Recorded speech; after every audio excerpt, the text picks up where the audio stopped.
Bonjour mes petits flocons, j'espère que vous allez tous très bien. Alors cette semaine, je vous retrouve pour vous parler de ma critique sur le dernier Disney Pixar sorti au mois de juin, le 18 je crois, à savoir donc Luca. Donc ai-je aimé ou au contraire ai-je détesté avoir qui est à voir dans la lignée de En avant ou de Soul? Eh bien ma réponse après le générique.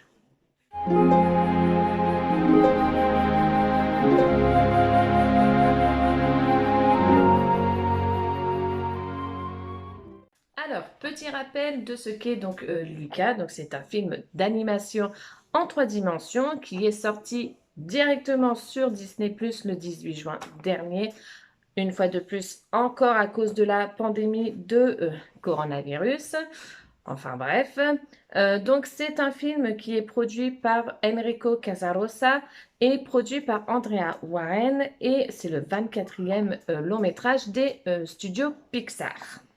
Alors, la synopsis de Lucas, vite fait, grosso modo. Donc, c'est l'histoire donc d'un jeune garçon, ou plutôt d'un jeune monstre marin, qui décide un jour d'aller voir ce qui se passe, on va dire, sur la Terre. Il fait la rencontre de Alberto, qui va devenir son meilleur ami. Alberto, qui est un petit garçon qui croit connaître tout sur les humains et les deux garçons vont se passionner pour un objet humain qui est le ou la Vespa. Ils vont se lier d'amitié aussi avec une autre petite fille qui est Giulietta et qui, elle, rêve de faire et de gagner la course du village. Et du coup, ils vont faire un trio pour pouvoir donc gagner la grosse somme d'argent pour pouvoir s'acheter donc leur Vespa. Mais tout ne va pas spécialement se passer comme ils le souhaitent, puisqu'à un moment donné, Luca va être plus intéressé par ce que Giulietta a fait, donc c'est-à-dire d'aller à l'école. Et Alberto ne voit pas ça d'un très très bon œil. Il révèle donc son secret à lui. Et donc Giulietta prend un petit peu peur et décide de s'en aller avec Luca jusqu'au moment où elle découvre que celui-ci est également un monstre marin. Alors maintenant, qu'est-ce que j'ai pensé de Luca? Donc, pour moi, Lucas, c'est un gros coup de cœur. Enfin, j'ai envie de dire enfin, parce qu'après En avant et Soul, qui ont été deux grosses déceptions, j'avais un petit peu peur. Et là, non, franchement, c'est vraiment un coup de cœur. C'est même un coup de cœur pour les enfants. Et je trouve que enfin, c'est un film familial, c'est-à-dire, enfin, ce que j'entends dans familial, c'est-à-dire que c'est un film qui est facile à comprendre pour un enfant, ce qui n'était pas du tout le cas avec Soul, qui était très très compliqué à faire comprendre à un enfant. Alors, cette histoire est remplie de tendresse et je ne me suis pas ennuyée une seule seconde. Je n'y ai pas trouvé spécialement de longueur et franchement, j'en aurais même bien redemandé un petit peu plus. Côté personnage, je trouve que les personnages sont tous très attachants et tellement adorables. Je n'ai pas spécialement eu de personnage préféré. Même la grand-mère de Luca, que l'on voit pourtant peu, je l'ai trouvée très attachante. Néanmoins, il n'y a pas de personnage qui a plus d'importance qu'un autre, même si on sait bien que Luca est le personnage principal du film. Il n'y a pas un personnage qui est plus haut que l'autre. Côté scénario, le rire est très présent dans ce film, notamment grâce à ses expressions italiennes un petit peu décalées et transformées, comme par exemple la célèbre phrase de Luca et Alberto, que mes enfants et moi adorons particulièrement et qui est Silenzio Bruno, ou encore grâce aux expressions de Giulietta, comme par exemple son Santa Mozzarella, qui est typiquement italien.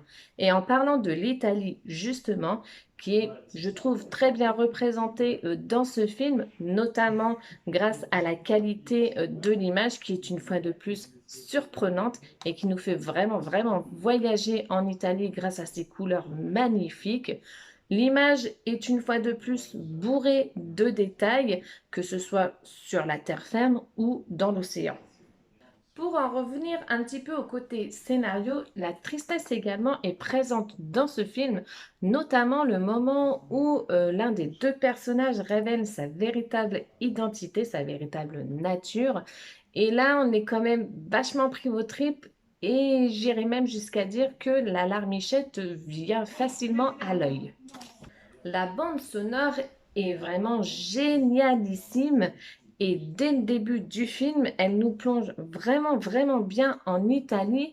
Et moi, l'impression que j'ai eue quand j'ai entendu les premières notes, donc au début du film, bah, c'est que ça m'a fait penser un petit peu à l'univers de Coco. Alors, je ne sais pas si vous, c'est le cas, mais c'est vrai que moi, ça m'a vraiment fait penser à cet univers-là.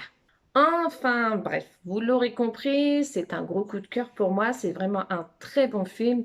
C'est un film que je vous conseille de voir si vous avez Disney+. Sinon, c'est pas grave, vous essayez de le regarder en streaming. On ne dira à personne, c'est pas très grave. Donc, c'est un film peut-être aussi que j'ai aimé parce que j'ai préféré ne pas m'attendre à grand-chose suite à mes deux précédentes déceptions de Soul et En Avant. Mais franchement, je suis vraiment pas déçue. J'ai vraiment passé un beau moment. La bande son est vraiment génialissime. Elle est vraiment très très entraînante. On en prend plein les yeux. La culture italienne est vraiment vraiment très très bien représentée. Et cette fois-ci, Pixar nous offre vraiment euh, une histoire sur l'amitié, sur le dépassement de soi, sur la peur de l'autre. Et franchement, c'est vraiment un très bon film pour moi. Vraiment, vraiment. Voilà mes petits flocons pour cette critique sur le film Lucas. Donc si vous l'avez vu, j'aimerais vraiment bien avoir vos petites impressions à vous aussi parce que une fois de plus, je tiens à dire que cette critique est donc ma critique, c'est mon opinion, c'est mon ressenti. Ce n'est pas l'avis de tout le monde, bien évidemment, et encore heureux, j'ai envie de vous dire. Sinon le monde il serait pas très très drôle.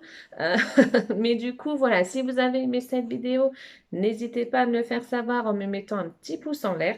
N'hésitez pas à vous abonner si vous êtes un nouveau visiteur, ça me ferait vraiment plaisir. Et en attendant la prochaine vidéo, je vous fais des bisous. Ciao!